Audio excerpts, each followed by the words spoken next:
Para quem não deu boa noite, de novo, né? E vamos registrar a presença na plataforma AVA e vamos retomar do ponto de ontem, de um exemplo do exercício que eu quero mostrar para vocês, para explorar dois conceitos novos bastante interessantes. Na sequência, eu vou falar do nosso PP2, tá? E ele pode mandar por e-mail. Então, vamos lá. Acompanha comigo aqui, pessoal. Eu tenho aqui, vocês estão vendo a minha tela? Ou ainda não? A tela do C Sharp? Sim, professor. Legal. Então, vamos ver aqui a seguinte situação. Nós temos aqui, nesta classe, 3 campos. O campo X, o campo Y e o campo objeto contador. Esses 3 campos fazem parte da classe. Ocorre que o campo objeto contador, ele é um campo static, que significa o que mesmo, Samantha? Todos o... Ou ele vai passar por todos os campos, certo? Não, todos os objetos... Não, peraí. Ai, acho que eu tô confundindo, professor. Tá bom, ele é um campo, ele é estético, então quer dizer que todos vão ter acesso dentro dele. Todos os construtores ou objetos, eu não lembro exatamente, assim. Mas Para ficar mais fácil, Samantha, o que você falou está certo. Só para a gente poder simplificar, nós vamos dizer o seguinte, que o campo static, ele é um campo cujo conteúdo é compartilhado entre os objetos instanciados da classe. Anotem isso, para não esquecer mais, tá bom? Então, mas se lembrar só que ele é campo compartilhado, já está valendo. Tá bom?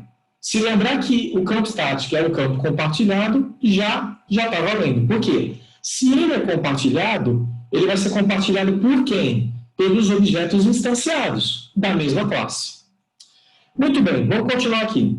Nós temos agora aqui, lembrando que esse campo compartilhado, ele já possui um valor 0 atribuído a ele na própria declaração da classe. Nós temos aqui o método construtor padrão, que é o método que vai ser chamado quando nós criarmos o objeto e criarmos um objeto chamando esse construtor sem argumentos. Então, se eu criar um objeto na memória e não chamar o construtor padrão sem passar argumento, eu estou chamando esse construtor. O que ele faz? Ele atribui -1 para o campo X, ele atribui -1 para o campo Y, e ele incrementa o campo compartilhado. Tá? Então, aqui a gente precisa lembrar a de ontem. Todos os objetos que foram instanciados da classe point, eles terão 2 campos que é exclusivo deles e um terceiro que é compartilhado entre eles. Vamos chamar de campo colaborativo. Tá? Então, esse aqui é o nosso bloco de código pertinente ao método construtor padrão, sem argumentos. Agora, nós temos aqui também no código um segundo método construtor, que esse sim recebe 2 argumentos. Aqui, ele recebe a variável x e a variável y. E os valores de x e de y, neste construtor sobrecarregado, uma vez que ele seja chamado, nós vamos atribuir o valor da variável x para o campo x, o valor da variável y para o campo y, e vamos incrementar o campo compartilhado. Até aqui tudo bem, pessoal? Está todo mundo comigo? Sim, professor. Tranquilo? Então, joia, vamos lá. Depois nós temos aqui um método chamado distância, e esse método distância, ele executa algumas operações, que a gente já vai descrever para vocês, e ele retorna a somatória de 2 valores. Ou seja, ele utiliza algumas informações para calcular o xdiff e o ydiff, né, que são variáveis declaradas dentro do método, e ele devolve esse método distância, ele é um método double, tipo double. Portanto, ele retorna a somatória desses 2 valores que foram calculados dentro do método. O que eu chamo a atenção aqui para vocês nesse método, e aqui sim nós temos uma novidade, é que nós temos como argumento uma variável chamada over. E esta variável é de que tipo? O classe? Era do tipo classe. Nós sempre trabalhamos com argumentos do tipo inteiro, do tipo float, do tipo string, do tipo array. Mas agora, nós precisamos verificar, e o C# permite, sem problema algum, que você tem um método que recebe como argumento uma variável que é do tipo classe.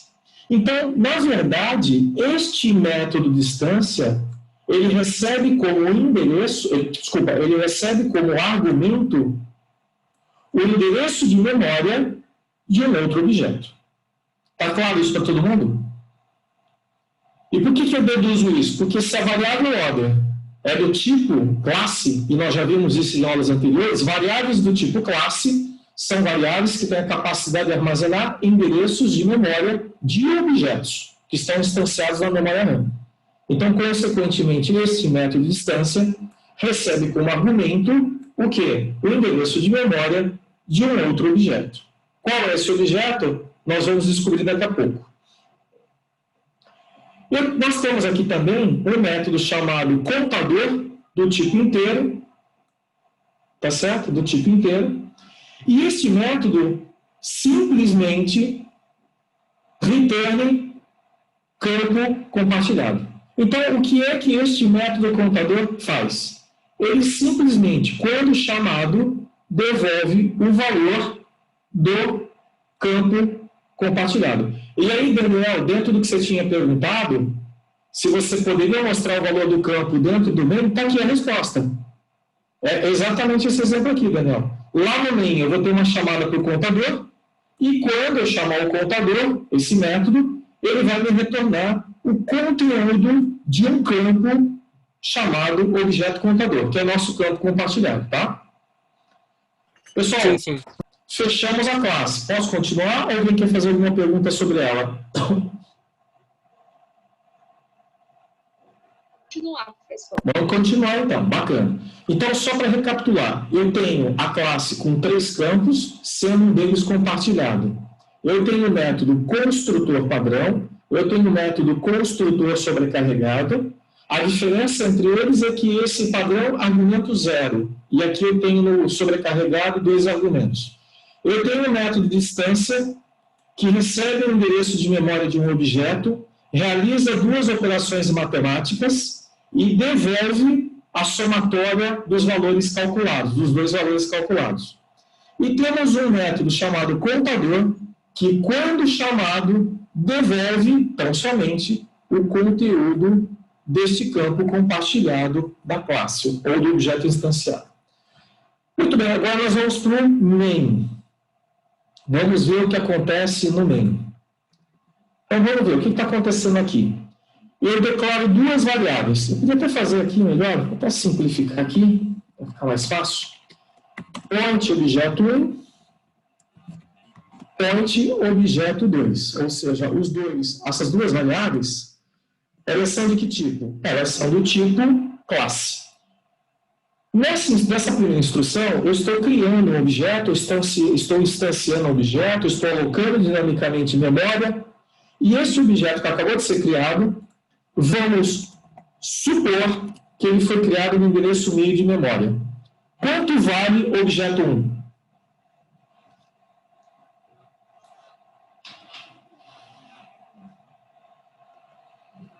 Vale o endereço 1000. Vale 1000. Tá? Porque lembra que nós comentamos? A variável objeto 1, como ela é do tipo classe, ela vai apontar para o endereço de memória. Se esse objeto foi criado no endereço 1000, o objeto 1 vale 1000, que é o endereço de memória do primeiro objeto. Como aqui nós não temos argumento, o que vai acontecer neste objeto 1 que acabou de ser instanciado no endereço 1000? Vamos escrever aqui, ó, endereço 1000. Tá? Esse endereço 1000 fica onde? Ele fica na memória RAM. Bacana. Eu vou chamar o construtor. O que o construtor vai fazer? Vamos lá no construtor. Eu estou falando do objeto 1. Posição 1000 de memória. O que o construtor vai fazer? Ele vai atribuir menos 1 para o campo X, ele vai atribuir menos 1 para o campo Y, e ele vai atribuir que valor para o objeto contador? Pessoal? Por quê? Porque o objeto contador é 0. Incrementa mais 1 é 1. Então, se eu perguntar para vocês, no objeto 1, quanto vale x, y e o campo compartilhado? A resposta vai ser x menos 1, y menos 1 e objeto contador 1. Vamos escrever isso? Eu vou escrever aqui na linha de baixo para a gente não esquecer. Então, no objeto x, o x vale menos 1, o y vale menos 1 e o objeto contador está valendo 1. Está todo mundo comigo? Todo mundo entendeu? Sim. Certinho? Então, joia. Próxima instrução. Agora eu vou instanciar um outro objeto, naturalmente, no outro endereço de memória RAM. No endereço 2000. Só que, neste momento, eu estou chamando o método construtor, passando como argumento os valores 10 e 20.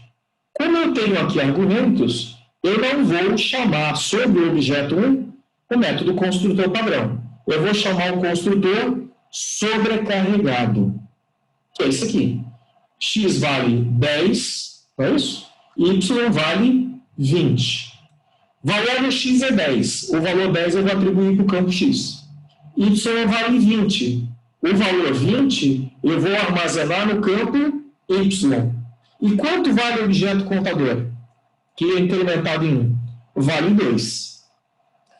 Tá? Por que ele vale 2? Porque ele já valia 1 aqui. Se ele é um campo compartilhado e incrementei mais 1, ele vale 2. Vamos escrever isso? Então, no objeto 2, o x vale 10, o y vale 20 e o objeto contador está valendo 2. Tranquilo, moçada? Vamos continuar aqui o nosso raciocínio com as demais instruções. Bacana. Então, agora eu vou fazer o seguinte. Eu vou declarar uma variável de memória chamada distância. Essa variável do tipo double. E essa variável, eu vou atribuir para ela o resultado da execução de uma ação, a chamada de um método. Já vista que isso aqui é uma instrução de atribuição. Nós vimos isso no primeiro semestre, né? Variável igual a informação. Só que para que eu possa obter o valor que eu vou armazenar em distância nessa variável, que depois eu vou mostrar no vídeo, eu preciso, agora atenção, pessoal, eu vou chamar o método distância, com D maiúsculo, eu vou chamar o método distância sobre o objeto 1, que está no endereço 1000.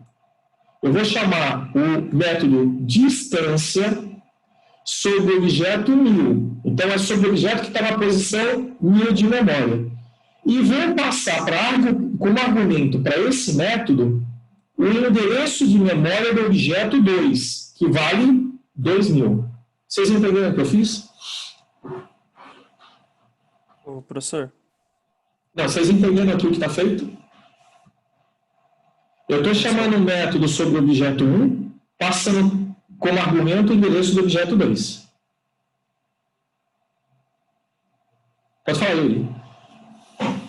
Porque como que você ia conseguir passar um argumento para o objeto 1, sendo que ele é método construtor, né, e não sobrecarregado? Não, aqui não tem construtor mais nenhum.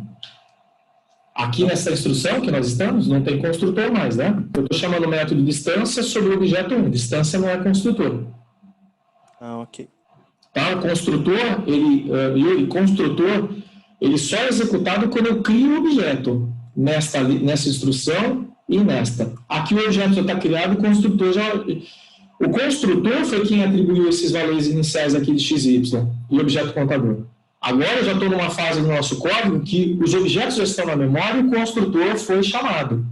Agora, o que eu vou fazer? Eu vou chamar o método distância sobre o objeto 1, que está na posição 1000, passando como argumento o endereço de memória do objeto que está na posição 2000. Posso prosseguir? Então, o método distância vai ser aplicado no objeto o 1, e aí lá dentro ele também vai poder, o método distância também vai poder utilizar o objeto 2. É isso que vai acontecer? Exatamente. Nós já vamos chegar lá nesse método distância para estudá-lo. Por enquanto, o que a gente está estudando é a chamada. Não se preocupem com o que tem lá dentro do método de distância. O importante é a gente entender, primeira coisa, eu estou chamando o método. Segunda coisa, eu estou chamando esse método, eu tenho 2 objetos na memória. Eu estou chamando o método de distância sobre o primeiro objeto ou sobre o segundo? Eu estou chamando sobre o primeiro, que é o objeto 1. Só que eu vou passar como argumento o endereço de memória do objeto 2. Tudo bem? Matheus, não é bem... A sua pergunta, a resposta é não, tá? Não é distância de endereço.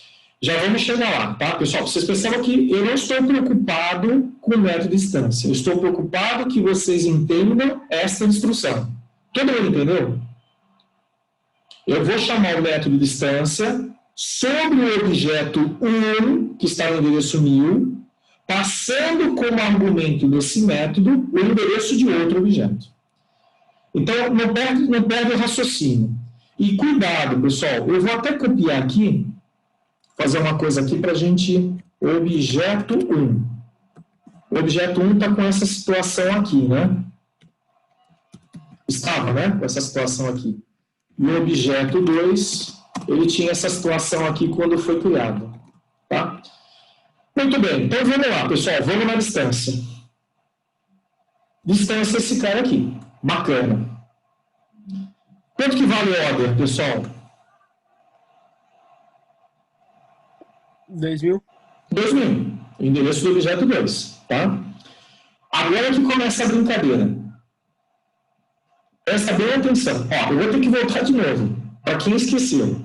Estou chamando o método de distância sobre o objeto 1, que está na posição 1000, passando como argumento o endereço do objeto 2, que é o 2000. Então tá bom. O order é 2000. Vamos escrever aqui do lado? Order igual a 2000.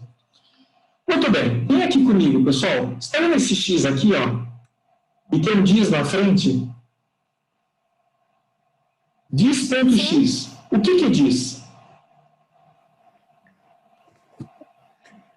O diz é o objeto corrente. Objeto 1.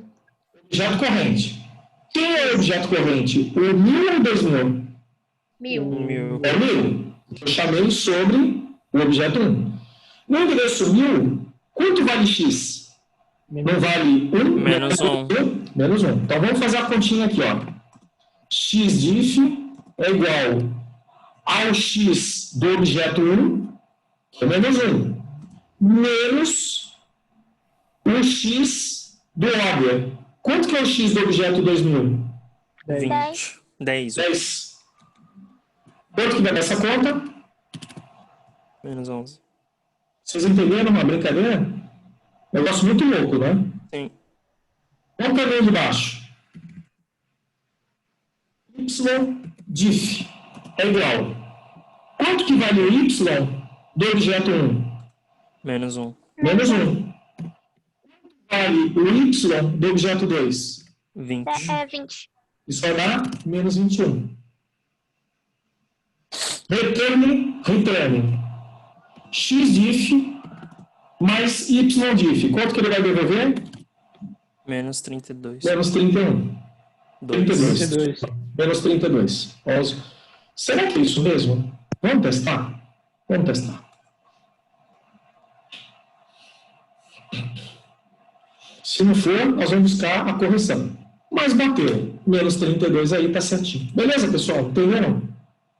Esse exercício está lá na plataforma AVA, tá? Está na lista de 1 a 8 com um exemplo de objeto. Pode falar, Samantha. A minha dúvida é em questão posso chamar de nomenclatura? Do nome que a gente vai dar. Vai ser exatamente qual função que, por exemplo, eu posso passar como argumento objeto 2, mas lá na minha função eu posso receber como amoeba. Não vai fazer diferença. Ou eu teria que passar como outra? Não, Samantha, nenhuma. A mesma coisa que vocês aprenderam em função, tá? Aqui eu mandei como objeto 2. Aqui eu chamei como order. Uhum. Para nós, seres humanos, Isto é objeto 2 e isto é order. São coisas diferentes. Para o C Sharp, os dois são 2000. Ele não olha o nome da variável, ele olha o conteúdo. Tá bom? Mas aí importa, no caso, só o order ali, order X, para especificar qual que é o que você está puxando nesse ponto, certo? Aqui é o endereço, aqui é a referência do objeto. E aqui é qual é o campo que eu quero dele. Então, eu queria pegar o campo X do objeto 1 e somar com o campo X do objeto 2. Não tinha jeito. Então, eu tinha colocado isso ponto X menos order, somar não, né? Subtrair um do outro. Order menos X. Então, o diz vale 1000. Então, eu peguei X do primeiro, eu peguei o campo do primeiro objeto. Order vale 2000. Eu peguei o X do segundo objeto. E somei os dois. Subtrair, né? Um pelo outro. A mesma coisa em relação ao Y. Tá legal. Professor, Oi, Yuri. caso você fosse pegar o campo X, criando, né? Vamos supor que a gente criou do objeto 3, independente de ter o order ali ou não, a única coisa que é... O objeto 3 não existe, né? Sim, criando. Vamos supor que a gente fosse criar. Tá. Lá embaixo, quando a gente fosse colocar ele, entre parênteses, seria só mudar para o objeto 3, que o order ia automaticamente mudar pro objeto 3, certo? Não. Eu não entendi o que você falou. Não, eu não entendi o que você falou, Yuri. Vou tentar escrever aqui. Fala pra mim. É que eu digo que vamos supor que você criou outro objeto, certo? Não, peraí, vamos fazer isso. Objeto 3. Isso aqui é igual a new point. Vou chamar o método construtor padrão. É isso, né? Não, para deixar ele sobrecarregado também. Coloca 30 e 40, por exemplo. Tá, então vamos escrever aqui, ó. Objeto 3, para ficar certinho. Quanto vale X? Vale 30. Quanto vale Y? 40. 40. Quanto vale objeto contador? 3. Vale 3. Então, a minha dúvida é que, caso lá em cima você fosse retornar fazendo a conta, se ia depender só se o order ele ainda ia continuar utilizando o objeto 2 ou se ele ia referir ao objeto 3. Não, o objeto 3, na verdade, quando eu chamei aqui... Olha lá, vamos lá, Yuri. Quantos objetos nós temos aqui na memória? 3. Exato. Eu estou chamando distância sobre o objeto 1 passando como argumento o objeto 2. Você concorda que o 3 não apareceu na história? Sim, depende do argumento, então. O 3 não existe. O 3 não existe. Aqui, o 3 não entra. Quando eu chegar lá, quanto que vale a ordem? 2000. O 3000 não apareceu de jeito nenhum. O que eu poderia fazer é trocar aqui de objeto 2 para 3. Aí sim. Essa é a dúvida. Isso eu posso. Aí eu chamo a distância sobre o objeto 1, passando como argumento o endereço 3. Eu podia chamar a distância sobre o objeto 2, passando como argumento o objeto 3. Aí, gente, o céu é o limite. Você pode fazer a combinação que você quiser. Ok, era isso mesmo que eu ia fazer. Muito obrigado. Beleza. Muito bom, muito bom, muito bom, muito bom. Pessoal, quanto vale o objeto contador? No momento 2. Vale 2, né? Vou pedir para mostrar. Você percebe que ele mostra aqui o contador no vídeo, né? Vamos ver se é 2 mesmo. Mostrou 2, está certinho. Bom, alguém vai falar, por que você mostrou 2 aqui? Ganhou o que com isso? Bom, vamos aprender uma coisa nova. Esse código tem novidade. Que método que é esse aqui? Que eu estou pedindo para mostrar no vídeo, o resultado. Método contador, não é isso? Sim. Quando eu chamo o método contador, eu não tenho que dizer qual é o objeto? Não. Eu tenho que fazer referência ao objeto? Como foi aqui, ó, objeto 1 ponto de distância? Vocês entenderam o que eu falei? O que eu perguntei? Sim. Não, porque ele é... Mas eu acho que não precisa, professor. Não. Presta atenção na pergunta. Quando eu chamo o método, eu tenho que fazer referência ao objeto? Como nesse caso aqui, a resposta é sim. Sim. Tira o objeto 1 aqui, ó, faz assim. Tá? O que vai acontecer? Ele já deu erro. Ele diz o seguinte, o nome distância não existe. E não existe mesmo, porque distância é método de objeto. Eu tenho que dizer, eu tenho que fazer referência ao objeto. Então, eu vou voltar com a pergunta. Quando eu chamo o método, eu tenho que fazer referência a qual objeto eu quero que execute a ação, que é o método? A resposta é sim. Ok. Point.contador. Que método é esse? Desculpa, que objeto é esse point? Ele existe?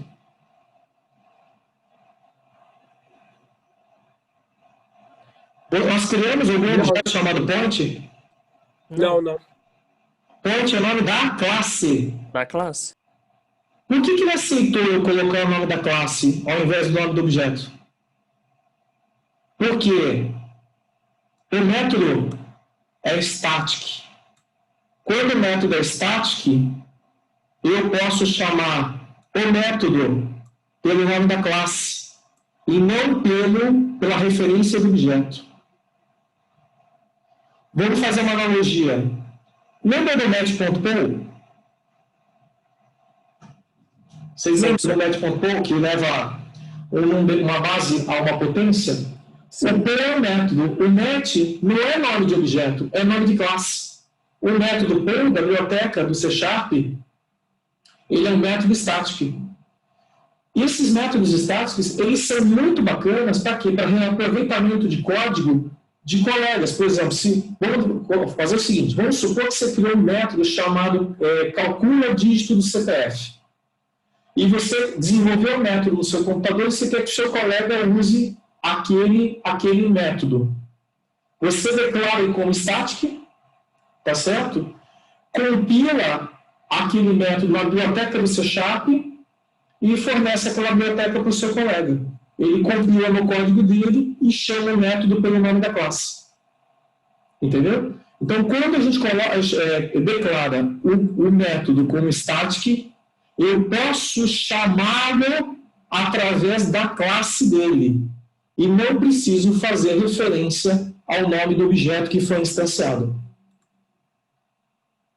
Isso dá bastante flexibilidade e reaproveitamento de código. Joinha, pessoal? Então, 2 assuntos novos aqui. O primeiro, o recebimento de endereços de objeto como argumento de um método. E o segundo ponto importante que estudamos aqui é a declaração de métodos do tipo static, que podem ser, uma vez chamados, né, a referência pode ser feita ao nome da classe. Quando eu quiser chamar aquele método, eu não preciso fazer referência ao objeto. Eu posso fazer uma referência direto à classe, que o C# vai permitir a execução. Isso nos dá muita flexibilidade. E aí, pessoal? Tranquilo? Vamos continuar? Então, tá bom. Nós vamos aqui para a plataforma AVA e tem aqui na última linha escrito assim, exercícios com PO, lista 2 noturno. Vamos conhecer esse cara aqui. Né? Então, vamos lá. Exercícios, lista 2. Data da entrega. Terça-feira, 15 de setembro. Não é na semana que vem. É na terça-feira da outra semana. Tá? 23h59. Formato PDF, que vocês já estão acostumados. E o nome do RA vai na nomenclatura. Vamos conhecer o conteúdo desse e conhecer e tirar dúvidas também, né, sobre esse novo TP aqui para vocês. Então, exercício número 1, vamos lá. Faça um programa que leia os valores de uma data. Essa data é distribuída em três variáveis: o dia, o mês e o ano. Faça as consistências necessárias. Consistência quer dizer validação. Eu não posso aceitar dias eu não posso aceitar um dia com 45. Não existe.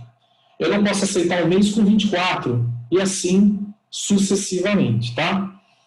Como eu não posso aceitar o mês de fevereiro com 31 dias, com 30 dias também não posso. Então, isso é o que se chama consistência. Considere meses de 30 dias. Abril, junho, setembro e novembro. Meses com 31 dias. Janeiro, março, maio, julho, agosto, outubro e dezembro. E meses que podem ter 28 ou 29 dias, que é o mês de fevereiro, mês 2. Tá? Então, o usuário vai digitar 3 valores via teclado e vocês vão construir um método que recebe os 3 valores como argumento e verifica, devolve para o main, se a data é válida ou se a data é inválida. Tá certo? nesse exercício, vocês vão ter que implementar o conceito de ano bissexto. Alguma dúvida? Dá uma lida, vê se ficou alguma dúvida aqui.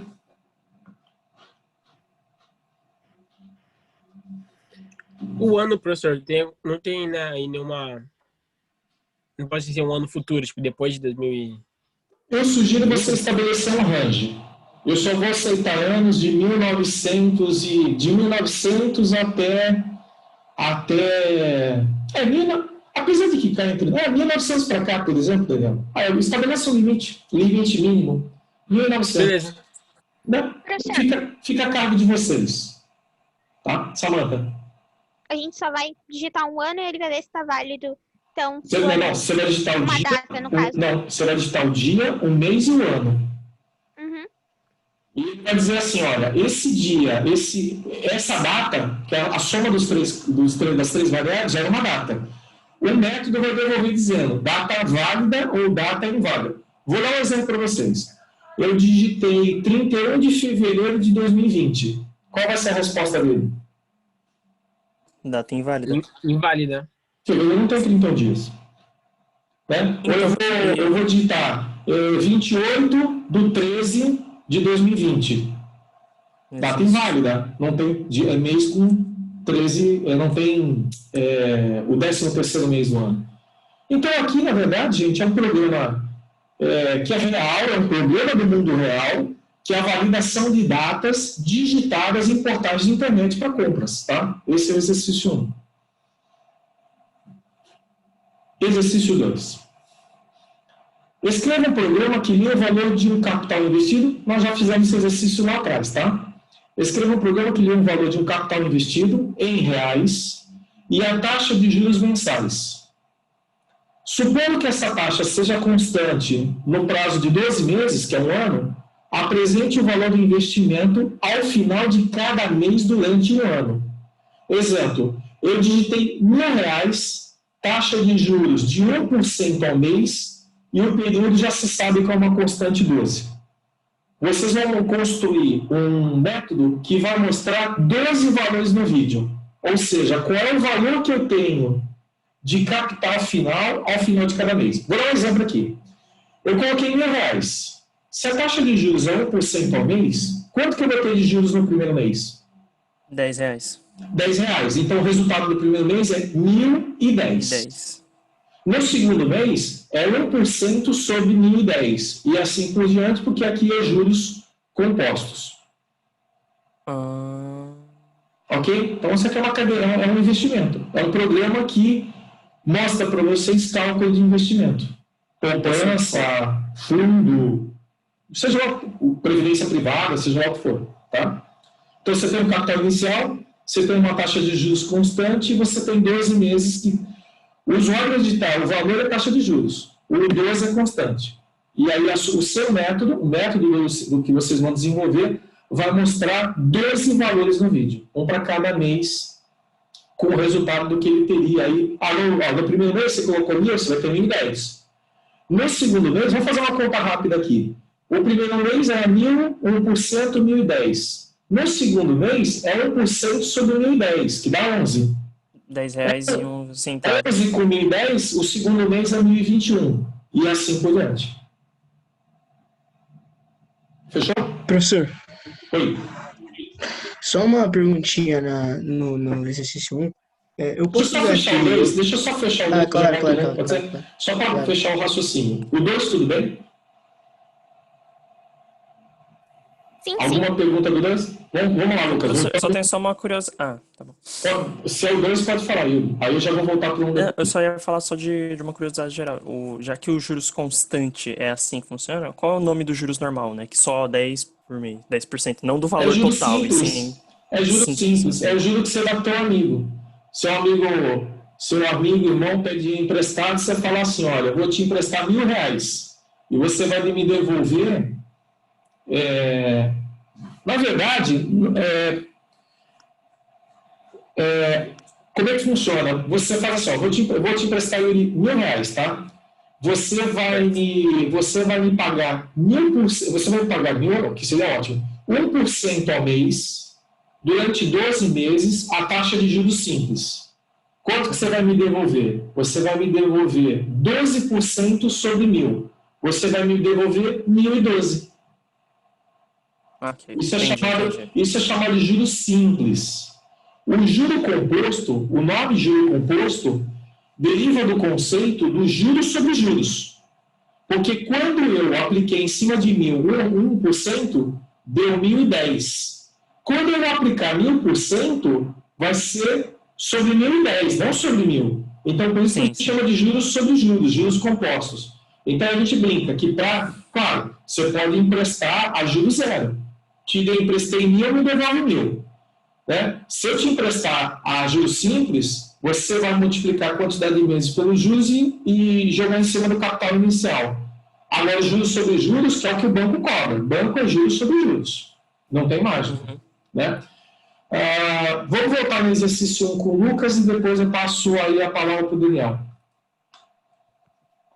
Professor, então, uma dúvida, na verdade, uma dúvida é se tem no exercício 1, no desenvolvimento do código, se eu posso usar o objeto datetime do C# para o desenvolvimento dele, do exercício. Pode, se você conseguir. Se ele for aplicável, eu não sei se ele é aplicável aqui, mas eu também não vou avançar muito, porque eu já dou a solução, tá? Mas se você acha que dá para usar, sem problemas, tá? Eu prefiro que vocês façam, talvez você queira converter os números e depois comparar com datetime, pode ser, tá? Sem problemas, tem flexibilidade, entendeu? Obrigado, professor. É uma dúvida sobre o exercício 2, professor. Né? No caso, o senhor disse para escrever 12 valores na tela, né? Então, tem alguma dica de caminho para seguir? Sim, seria usando, né, um laço, imagina. É só laço, só usar um laço. Mas é só usar um laço. No main mesmo ou no próprio? Não. Quem vai calcular o valor total, mostrar os 12 valores é o método. O método é para mostrar os 12 valores. Isso, o método vai receber o valor inicial do usuário, a taxa de juros do usuário e a quantidade de meses, que é 12. Nem precisa passar como argumento, já usa 12 lá dentro do método. Tá, então, beleza. Tá? O Luiz está me perguntando se dá para utilizar a recursividade no exercício 2. Tá, com certeza. Opa, tranquilo. Como você tem o número 12 ali, você pega um exercício anterior, como nós fizemos lá do fatorial, pega o exercício do fatorial, traz ele para cá, faz uma alteração. Tem 2 linhas. 2 não, 3, porque você tem que mostrar no vídeo. Com recursividade, esse exercício 2 tem 3 linhas. Exercício 3. Mesmo? Esqueci. Como é que é? Recursividade, esqueci o que significa. Esqueceu? Você esqueceu? Uhum. Eu vou pedir na prova. Exercício 3. Tá bom. Exercício 3. Não vou falar não, que eu vou pedir na prova. Exercício 3. Determina essa recursividade, é aquela função, o método que chama a si mesmo. Lembrei já. Fizemos método, tem alguns exercícios lá para vocês na plataforma AVA, que é a parte de... Nós fizemos fatorial, somatório, fizemos alguns exercícios. Sim. Exercício 3 é na raiz quadrada. O usuário vai digitar via teclado o valor de A, B e C. E você vai executar o método que vai calcular as raízes de segundo grau. Simples assim. Não aguenta não, né? Vocês vão ver a prova. Simples assim, professor? Não. Como é que falam os corintianos aí? Como é que os corintianos falam? Eu na prova eu se consagro, entendeu? Na prova eu se consagro. Como é que, né? Vamos lá, pessoal. Então, exercício 3. Gente, professor, não fala de corintiano não, entendeu? Não pode falar, tá? É verdade. O Corinthians tá mal, né? É verdade. Abafa o caso aí, mestre. Não vamos, né, fazer isso. Já tá mal das pernas, vamos fazer isso não. Concordo, beleza. Vamos aqui. Não posso falar nada, o Santos tá mal para burro também, né? Vamos lá. Exercício 3, tranquilo. O usuário vai digitar no teclado o A, o B e o C, e o método vai calcular e exibir no vídeo as raízes, né, da equação de segundo grau. Tranquilo. Exercício 4. No exercício 4, vocês vão construir uma calculadora. Tudo bem? Vocês vão escrever bem simplesinho. Essa calculadora vai fazer 4 operações matemáticas. O que está calculando? O que é uma classe? E o que essa... E ela vai ter um método, esse método vai ter que receber quais são os valores, 2 valores, e qual é o tipo de operação que você quer fazer. Tá? Então, você vai chamar o método para calcular, né? O método calcula, né? Dentro da classe calculadora, e esse método vai ter 3 argumentos. Qual é o primeiro valor que participa da operação matemática, qual é o segundo valor, ou segunda parcela, e qual é o operador. Tá bom? Professor, eu tenho uma dúvida no exercício. Peraí, tinha alguém falando aí. Sou eu. Professor, a entrada desse soma, subtração, vai ser tipo string mesmo? A pessoa vai passar... Não. Os 2 valores você pode colocar como float. Sim. Ou double. E o terceiro valor pode ser um tipo... Char. Pode ser um char, porque você só vai ter lá, por exemplo, S para soma, sei lá, M de soma, S de subtração, M de multiplicação, D de divisão, tá? São os 3 valores. Tá bom. Professor, e no caso... eu ia só perguntar no exercício 3, se para ficar mais direto, você já poderia fazer a fórmula de Bhaskara incluindo o delta já, a fórmula total, né? E não fazendo a raiz de delta à parte. Ele pega o exercício as raízes, né? O exercício pede para determinar as raízes da equação. Então, só toma cuidado com o enunciado. Tá? Só voltando à questão da calculadora, então vamos pensar a seguinte situação, tá? Que o usuário vai digitar, então vamos lá, x, y e operação. Por exemplo, o x, ele vai digitar lá, eu quero digitar o x igual a 5. O y igual a 2. 3, desculpa. Que operação que você quer? Eu quero uma operação que é a multiplicação. Tá bom? Então, o método vai receber esses 3 valores e vai realizar uma operação matemática. 5 vezes 3. Ganha? E no caso, professor, pode usar tipo um switch para fazer esse menuzinho? Pode ser um switch. Aí o que vocês... Tinha pensado em fazer um menu. Pode ser um switch, pode ter menu. Aí tem bastante flexibilidade, tá? Ok. Aí depois, quando vocês fizerem essa calculadorazinha aqui, que é o nosso desafio, quanto que dá essa conta aqui? 20. 17, né? 17. É mais 2, eu vi. Opa. Oi, você tá me tirando, pô? Não vi, desculpa. Pô, tá querendo me derrubar aqui, cara? Olha só. Aí quando vocês aprendem a fazer... Agora vamos lá.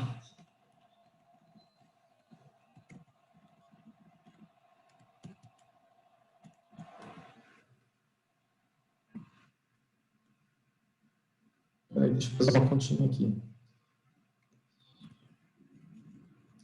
Quanto que dá essa conta aqui? Opa, peraí. Quanto que dá essa conta? 5. 5, né? Beleza. Aí depois a gente vai sofisticar a calculadora de vocês, tá? Deixa eu ver. 3, enter, 6 vezes 2 mais 4 dividido igual. Vocês entenderam o que eu fiz? Hexadecimal? Não, Isso aqui dá 5. Não. Se eu quiser, depois vai ser o nosso desafio que eu vou passar para vocês. Vocês vão montar uma calculadora que utiliza o conceito chamado de...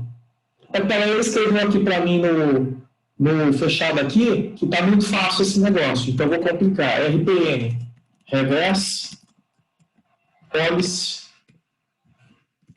Notion. Rotação polonesa reversa. Então, esse vai ser o desafio aí, tá bom? Só porque a Laiana falou que o negócio está fácil, mas aula que vem nós vamos fazer uma calculadora de notação polonesa reversa. Tá? São as calculadoras científicas. Pessoal, mais alguma pergunta até o 4? Podemos passar para o próximo? Meu Deus, professor. Pode sim. Olha lá, Yane, a Samanta vai fazer o bonequinho voodoo dela. Vamos lá. É brincadeira, gente. Para cada produto informado, nome, preço e quantidade, escreva o nome do produto comprado e o valor a ser pago, considerando que são oferecidos descontos pelo número de unidades compradas, segundo a tabela abaixo. Tá? Então, nós vamos ter uma classe produto que vai ter nome, preço e quantidade. E aí vocês vão ter um método que, em detrimento daqueles valores que serão digitados pelo usuário, ele vai calcular o valor a ser pago considerando um desconto progressivo, né? De acordo com a tabela aqui. Tá? Isso aqui é bem tranquilo. E o exercício 6, eu só passei esses exercícios aqui, estou bonzinho hoje, vai ser que eu desenvolvo um método que receba um valor inteiro, tá? Valor inteiro via teclado, e desenvolve um método que exiba esse valor por extenso. Tá? Por exemplo, 193, 193. O método vai escrever 193. Entendeu? É sério, professor? É? Tipo, professor, eu já tinha pensado nesse programa, mas o que eu achei de difícil é a parte da dezena do número 1. Porque, tipo, fica 10, 9, só que vai chegar uma hora que vai ficar, tipo, 12, 13, sabe? Tipo, aí trava tudo. Mas aí vai travar mesmo, Yuri. Aí vocês têm que ir lá para Fazer muita F11, sessão. pegar código e identificar a falha, né? Porque o F11 ajuda bastante a identificar esses detalhes de processamento do algoritmo. Pessoal, 6 exercícios, data de entrega daqui.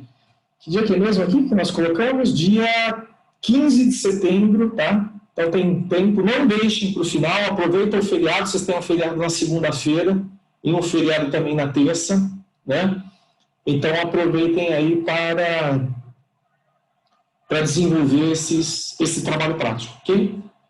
E hoje, lembrando que hoje é a data de entregar TP também. Para quem não entregou, tem até o finalzinho da noite para fazê-lo, tá? Então não deixem de entregar o TP. Ô, professor, Uma pergunta do Luiz aqui, que é pertinente, se a gente trabalha com algum range aqui, com range sim. Olha, vocês podem limitar, se vocês quiserem, vocês podem limitar o número inteiro a uma quantidade pré-determinada de dígitos, tá? Então, vocês podem trabalhar com centena, dezena, centena, milhar, né? Vocês podem estabelecer esse limite no código, não tem problema nenhum, tá? Então, eu sugeriria trabalhar, de repente, com 3 dígitos, né? Até 999, eu acho que seria... 3 dígitos eu acho que é suficiente. Se quiser trabalhar com 4, também pode. Professor, eu o sei, 6 só... o senhor já falou para colocar 3 caracteres. A gente já conversou sobre esse exercício 6 no passado. E o senhor já sugeriu mesmo colocar com 3. Eu falei que era com 3, Laiane? Aham. Então, como você lembrou, eu quero agora com essa turma com 6 dígitos. A gente tem que dar um jeito de trocar o microfone da Laiane para ele não funcionar mais. Laiane, é brincadeira. 3 dígitos. Valeu, Laiane. É isso mesmo. Coitada da Laiane. Eu tava rindo aqui, professor, não muda. Eu mutei para eu começar a rir aqui. O pessoal vai dar um jeito de mutar você na sala de aula remota. Eles vão saber, vão pegar meu endereço e vão jogar fogo na minha casa, professor. Jogar papel higiênico. 3 dígitos, eu acho que 3 dígitos é suficiente, porque o algoritmo é o mesmo, né, gente? Depois o que vai mudar é o laço. Mas o algoritmo em si, para 3, 4, 5, é o mesmo algoritmo. Alguma dúvida a mais aí, num desses 6 exercícios? Professor, eu estou com dúvida no exercício 5. Exercício 5. Dúvida, Yuri? Eu não estava conseguindo entender. Tipo, vai ter que ser um menu? Ou ele vai colocar... Não. Você vai pedir para o usuário digitar o nome do produto, o preço e a quantidade que ele está comprando. E aí você vai ter um método que vai calcular qual é o valor que ele tem que pagar pelo produto. Qual é o preço? Qual é o valor que ele tem que pagar?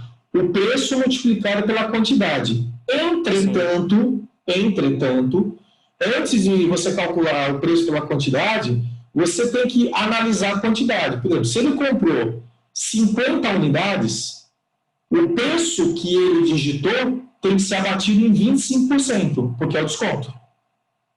Seria 20. Tá, vamos fazer um exemplo rápido aqui. Eu comprei 50 unidades de um produto acima, né? Eu comprei 50 unidades de um produto que custa R$100. Mas como eu comprei acima de 50 unidades, eu vou ter 25% de desconto. Então o preço do produto não é mais 100, é 75. Qual o valor que eu vou pagar? 51 vezes 75. Sim. Isso, foi bom você ter tocado nisso, que eu queria reforçar um ponto que eu venho tratando com vocês desde o primeiro semestre. O enunciado do exercício é sempre, o enunciado do problema, do exercício, é sempre o primeiro desafio de um desenvolvedor. Vocês devem ter percebido isso, né? A compreensão adequada do enunciado faz com que até você poupe tempo na hora de estar elaborando a solução através de um algoritmo. O que mais? Então, Era somente isso. Então o 5 é praticamente o 3 da lista passada, só que você tem que fazer arranjar o desconto pela unidade. Ele vai um pouquinho mais além, né?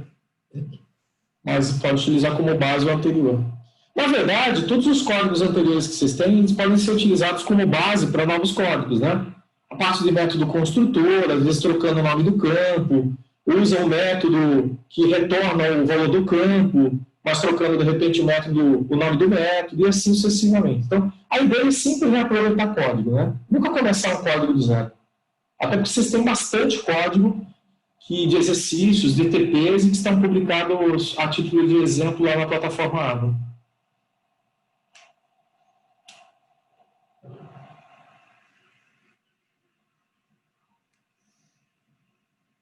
Certo? Ok, professor. Querem começar algum já, para a gente ir trocando figurinha? O que vocês acham? Pode escolher, gente. Abre o C Sharp ali, a gente tem tempo ainda. Abre o C Sharp e já começa a fazer algum exercício aí. Ó, faz esse 4. Tentem fazer o exercício 4 da calculadora. Você só tem que... Você declara a classe, declara 3 campos e um método que recebe os valores e realiza a operação. Vamos ver o que sai. Vamos tentar fazer, ó, gente. 15 minutinhos para fazer o exercício 4. Vamos ver o que sai. Tá? Estou por aqui. Aí a gente... Vamos praticar. Nós estamos com tempo, né?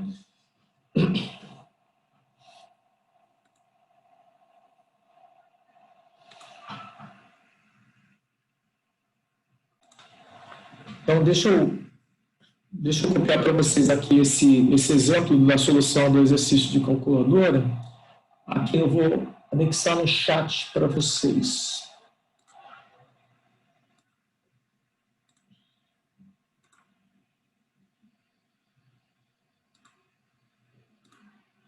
Deixa eu abrir aqui. Veja se vocês receberam aí. Abre por gentileza, tá? Enquanto isso, eu vou pegar aqui o código do Daniel.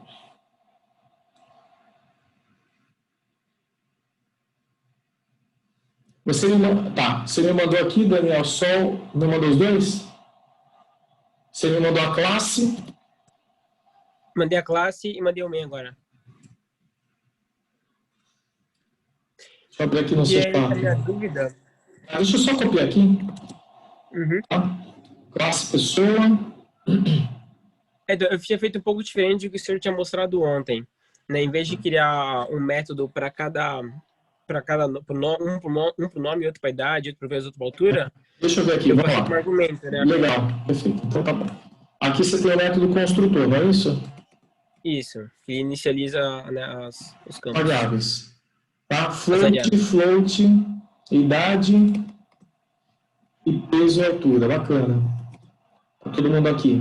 E aqui aqui é o construtor sobrecarregado. Isso. Tá. A minha aqui, dúvida tudo bem. é Aí você declarou aqui, você instanciou o objeto, chamando o construtor, não é isso? Isso. Tá, e ok, até aqui tudo bem. Uhum. Então, a minha dúvida ela entra em como fazer e mostrar, de fato, né, os dados. Você escreve aqui, ó, por exemplo, public, void, mostra. Tudo bem? Uhum. Você pode colocar console.write. É um exemplo, tá? Eu vou mostrar aqui o nome. Eu vou mostrar aqui a idade. Vamos mostrar o peso dentro do método, tá? E vou mostrar a altura.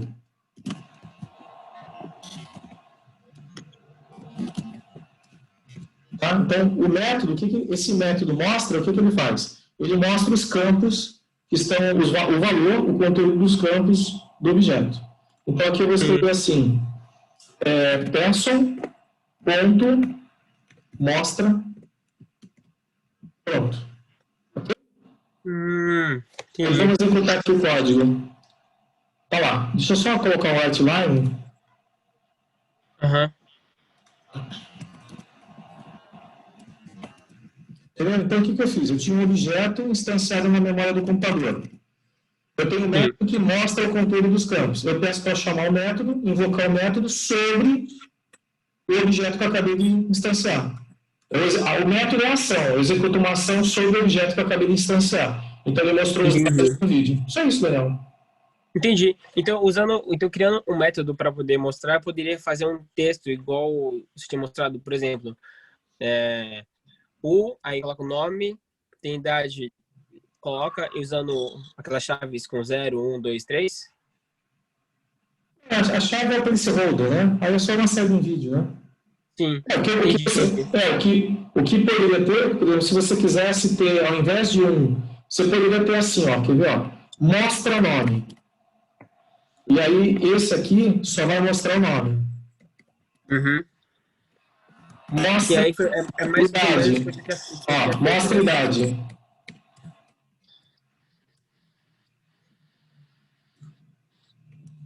Ok? Entendi.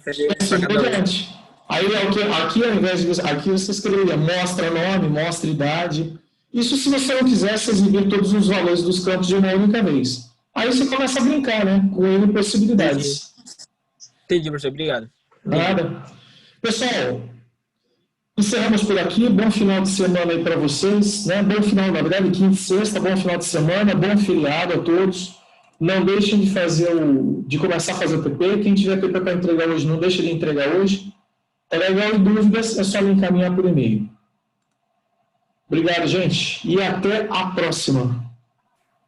Boa noite, professor. Muito obrigada pela aula. Obrigado, Samanta. Professor, obrigado. Boa noite. Tchau, Yuri.